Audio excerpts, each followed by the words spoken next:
Cardom kadok ay panta nonly lapu aputo bipon ang lake nan tum sumi thekpon nong lo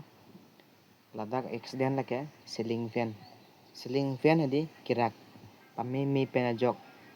student phan ke mane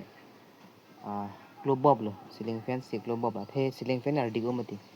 asi kadok ka bisme chini nang ji jong si na tum hem ceiling fan do pulote ekdom तार pen rack Mika नहीं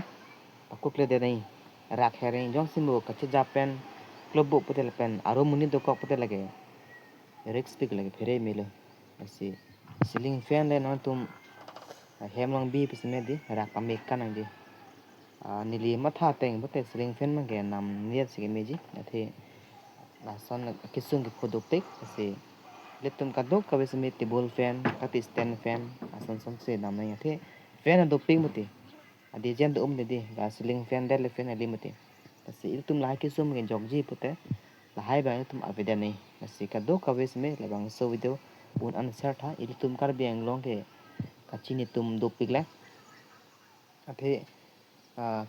rong atok tum ke ceiling fan do usme ra pamin mi tan pu vek lok tan pu pene rusita sonla rak mi ka ke po ke mo fan ne jortan upena mo by chance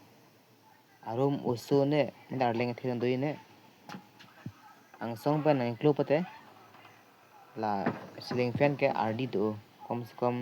5 kg 6 kg pa doi ऐसे का दो कभी कोटिंग जे पांच में चुनी रो ना तुम ceiling fan le चिदू जी पसे में दे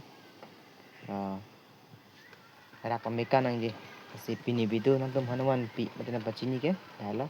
ceiling fan le नाम बस में तो माथा पर मेकअप ऐसे यूज नang je rak meka nang je ang song kibi alam do rak pamni kanang je sekado kabe pas me chungri ro non lai tunda kisung ko an dia ang song se ang club bob lo hala uso ge thila lo se ning do kame se na tum sme tong so video non charta se na chini la kardo